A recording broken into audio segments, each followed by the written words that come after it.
You meet him on a path where the light is failing, not darkness, just that last thin hour where faces soften. He speaks like he belongs there, like he's been in this village before, like your name is a detail he already owns. In the modern retellings, he's beautiful from the front, a human face designed to lower your guard. But behind that face is the part the story was always trying to show you. A second face, a hyena's hunger hidden. And the worst part is this: he doesn't chase you. He waits for you to decide you're safe. Because that's what the Kishi is in the versions people repeat most online. Not a beast, a test of judgment wearing a smile. The name has layers. Kishi and Kisi is connected to words for spirit in Bantu languages, traveling across different stories. First, the modern two-face Kishi, then the deeper, older file, Kishi and Makishi, as man-eating spirit monsters in Ambundu myth cycles. In modern retellings, the Kishi appears human from the front, with a second predatory face behind, often hyena-like, hidden until you are isolated or until you see a reflection. The story doesn't need you to believe in demons. It only needs you to recognize the mechanism. Charm first, isolation second, reveal last.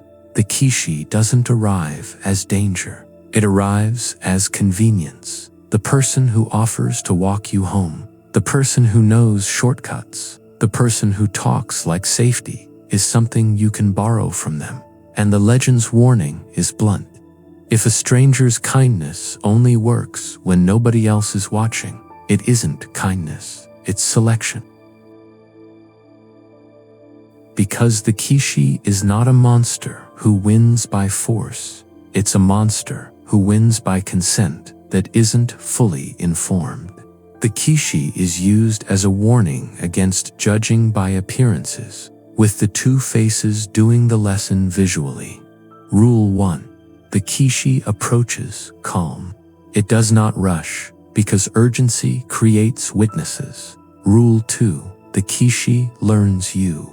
It asks questions that feel casual, but the answers are keys. Where you live, who waits for you, which path you take when you're tired. Rule 3. The Kishi makes the world smaller. A path that bends, a conversation that pulls you away from light, a moment where the public becomes private. Rule 4. The Kishi weaponizes politeness, the instinct to not be rude, the instinct to keep walking so you don't embarrass someone. Rule 5. The reveal is not for you, it's for the moment you can't undo, the moment you're alone enough that nobody will challenge what you saw. Rule 6. Reflections matter. Water, glass, metal, anything that shows the whole shape. The folklore uses reflection as the truth test because it's harder to charm a mirror. Rule 7. Community beats glamour. The story's logic says a mask has fewer places to hide when there are many eyes, many voices, many angles. Rule 8. If you notice the second face, do not announce it. The legend's survival strategy is control. Walk back toward light as if nothing changed, because fear is a signal. A common telling begins at the edge of a village, where the bush meets the last house and the last light. A stranger stands where strangers don't stand unless they want to be noticed. He greets you by name, not because he's magic, because he heard it 5 minutes ago when someone called for you. The legend teaches that predators don't need spells, they need attention. He offers to escort you, and the offer feels safe because the words are safe. But the path he chooses is quiet, and quiet is the first lock clicking shut. Halfway down the path, you glance at still water and see something that doesn't match. not a second man, not a shadow trick, a second face attached to the same body like a hidden truth. Your heart spikes, but you don't run, you don't scream. You do what folklore teaches people to do around dangerous animals. You act normal until you reach safety. You begin to angle back toward sound, toward light, toward other people. The stranger keeps talking, but the voice feels slightly impatient now, like the charm is working harder. And that is where the lesson lands. The Kishi does not lose because you are stronger. It loses because you refuse to be alone. The two-faced Kishi is widely repeated online, but older sources describe Kishi and makishi differently as man-eating spirit monsters in Ambundu myth cycles. Stories move, images update. A name can carry multiple creatures depending on region, language, and tradition. Real languages, real archives, and real scholars have recorded these tales. In reference summaries tied to Ambundu folklore, a Kishi is described as a man-eating, many-headed creature with long, tangled hair covering its face, and makishi is used as the plural in that context. One legend describes a Kishi chief who could regrow his head as soon as it was cut off, which turns many-headed into a nightmare of persistence. And makishi appear in the Sudika-mbambi cycle as destructive cannibal monsters who attack and devastate Kimanawas's village while the hero is away. Because this is not a date warning story at this layer. This is an epic threat story. This is mythic disaster given teeth. Sudika-mbambi is described in Ambundu mythology as a heroic figure, the son of Kimanawas, appearing in multiple legends, with his story linked in reference summaries to thunder origins. A consistent core beat in retellings is this: the hero is sent away, the home is left exposed, and that's when the makishi descend like hunger with legs. The makishi are described as cannibal monsters in these summaries, and the village is sacked with survivors fleeing. This is where the many-headed idea becomes more than imagery. A many-headed monster is a story about a problem that doesn't end. When you solve one part of it, cut one head, another remains. Defeat one danger, another steps forward. So the epic gives the hero a mission, not to investigate, not to negotiate, to go to the source and end the monsters. Because a village can't live under a threat that regrows.